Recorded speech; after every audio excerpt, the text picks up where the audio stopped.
How to do cash receipt in Businet.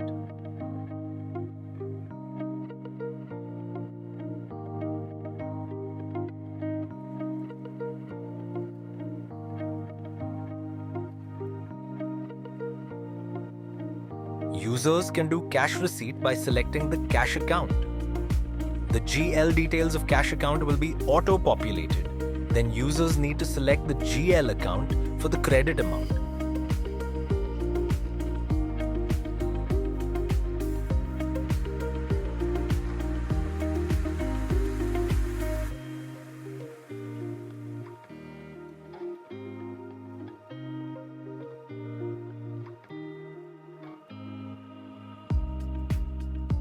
They need to add the narration against it and can also do the bill adjustment.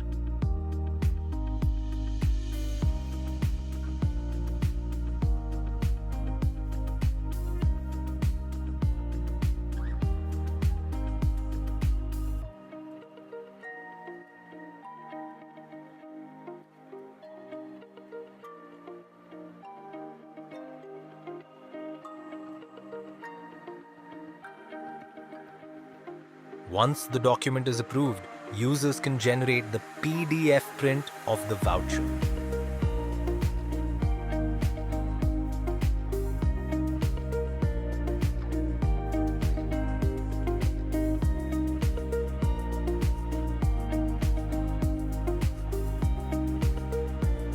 Thank you. For more details or queries, please contact Businet team.